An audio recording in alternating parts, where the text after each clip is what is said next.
Ambassador, I think we are all in agreement that the relationship is in a good place as far as India and Japan are concerned.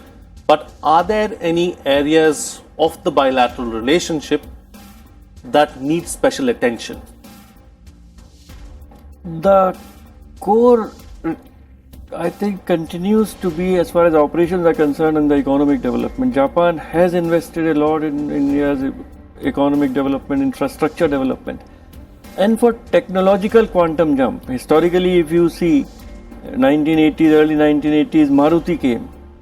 And that Suzuki's investment and technology, that transformed India's transport sector. Then metro we see in Delhi and in other cities, again with Japanese assistance. Now these corridors, you go anywhere, Delhi, Mumbai economic corridor, now this Mumbai, Ahmedabad economic corridor or rail corridor. So in transportation, Japan has invested a lot and it has benefited India. It is taking India to a next level of technology. Again, this high-speed train, it takes India to a higher level.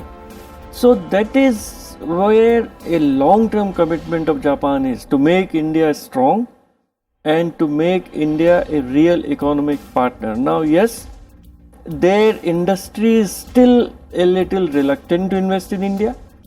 2 or 3 of their investments have gone horribly wrong, whether it is in Renbexi, Tata Docomo, and so there have been issues, and as was mentioned by West German Chancellor just the other day, we have to keep on improving our our business environment so that more and more Japanese companies come and invest. But the willingness is there. As it was said, it remains top driven.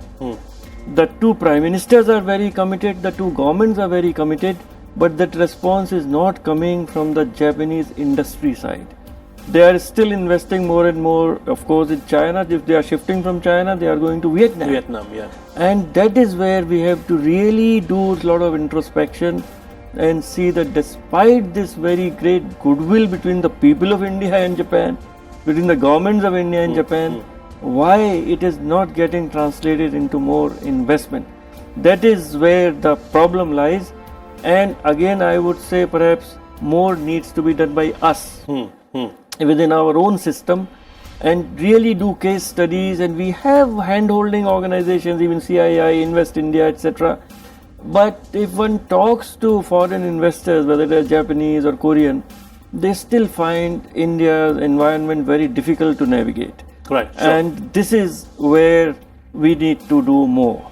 Right. Okay. Professor Pant, so since we're here and since you spoke about how several projects are moving gradually and, both the Prime Ministers have spoken about how we need to involve ourselves with a third country or a third region, there was one big ticket announcement that was made in 2017, the Asia-Africa Economic Corridor. Where does it stand right now and what is the issue really as far as the economic corridor is concerned? See, again, I think that is a project that in theory is extremely elegant. It brings together 2 important nations, and it was in some ways a response to the kind of breathtaking infrastructure development the Chinese are doing as part of their Belt and Road Initiative. Several parallels were drawn saying that this could rival the BRI at some point. At one point it was almost thought that if you could conceive of a project as elegant as that, if you could operationalize that, perhaps we would be able to accomplish much. The idea was basically to link Asia with Africa with Southeast Asia, and India and Japan being the 2 anchors in that. And in some ways, what India and Japan are doing together in a number of third countries, whether it's Myanmar or Sri Lanka, we're doing projects where India and Japan bring their expertise together. It was also an attempt to translate it into a bigger scale. So the idea was that India would take its experience in working with Africa along with Japanese money and technology, and we would try to create something of great value to the people, and it would be in contrast. And it's the idea still is that you have to offer something which is different from the Chinese. I mean, you cannot really have that kind of, you don't really have those kind of resources, but what you have is an alternative model, which is bottom up, which is participatory, which is about what the demand driven, not top down. So I think that in on paper it's a very sound project, and I think it has. But the problem is that it has not moved beyond the drawing boards of our planning. And I think there is a lot of frustration, I think, both in Delhi and in Tokyo to some extent, that bureaucracies in both countries have been dragging their foot on this issue. I think for Japan, again, it's a commitment which they deem that it's too big, and they want to go slow. So I think in some ways going slow is good, because if we are doing these investments in third countries like Myanmar or in Sri Lanka, we perhaps will be able to check and see whether we are capable of executing these projects. But I think the larger issue is also about whether the two visions converge, which in theory they do, but in terms of the nitty-gritty of managing specific projects in Africa, and then trying to bring it all to Southeast Asia, that remains a number of points that are still to be finalized. Right. So while I think the ambition on both sides remains that the two countries remain committed to the idea of Asia-Africa Growth Corridor, the idea is also that perhaps let's start with something smaller, and there, at this point at least, it seems that we are not willing to take that entire leap. We are still willing to go slow, and I think a lot of it has to do with a certain hesitancy in Japan about India's ability to execute projects. This is something that you hear again and again. Yeah. That whether you end up into bilateral relationships or whether you enter into these sorts of trilateral or multilateral engagements, that there is a sense that India's ability to deliver on the ground still remains very weak, and that there are a number of factors that prevent India from following through its commitments. And while there has been considerable improvement in what we have been able to do on that front in the last few years, but I think the perception is still there. And I think that perhaps is also one of the factors why Japanese want us to go a bit slow on that, and that has clouded this growth corridor project a bit. But I hope that it moves forward, and I think you see that being discussed every time the two leaders meet, or every time these discussions happen. Absolutely. But I think operationally on the ground, nothing much seems to be happening, unfortunately. Okay, all right, Titli Basu, let's talk about the Indo-Pacific now, and where does Japan fit into India's scheme of things in the Indo-Pacific? And also, is China the common factor? Well, Japan is a very important actor in our Act East policy, and Act East is again an important component of a larger Indo-Pacific strategy that we have. And as we all know that in 2015, both India and Japan have come together, and we have outlined a joint vision 2025 for the Indo-Pacific. Now, obviously, if you look at the discourse, whether it is in New Delhi or in Tokyo or in Washington, often our bilateral relationship is analyzed through the prism of rise of China and its hegemonic aspirations in Asia, or how it is trying to evolve Sino-centric Asian order in terms of by challenging some of the key components of the rule-based order that we have operated, and the structures that are in place. But having said that, we also need to understand, as was discussed here, there are some new nuances that we need to keep in mind. For example, Japan is a formal US alliance partner since the post-war period. And India's foreign policy orientation has been a little bit different from that. We have never, obviously under Prime Minister Modi, we have seen a lot of, we have stepped up our strategic coordination, whether it is in bilateral framework or trilateral framework or quadrilateral consultative mechanisms that we have developed.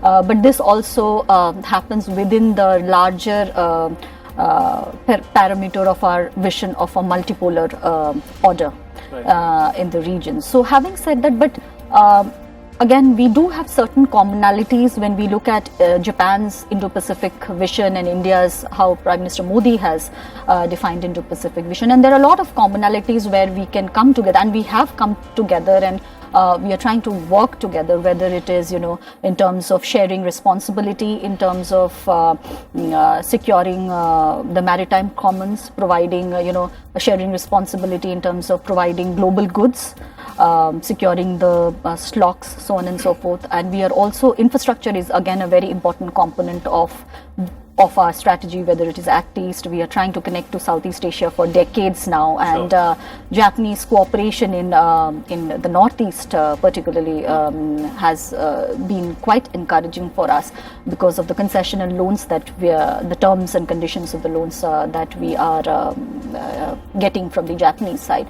And that is and again that the Bay of Bengal is, if you look at the sub-regions within the Indo-Pacific, for example, South Asia, Southeast Asia, the Bay of Bengal, these are areas which are on high priority when you look at, where India and Japan can come together and work. We are, looking at projects in Bangladesh, smaller projects, and also strategically important Sri Lanka, and so on and so forth. And we are trying to connect through a trilateral highway for a very long time.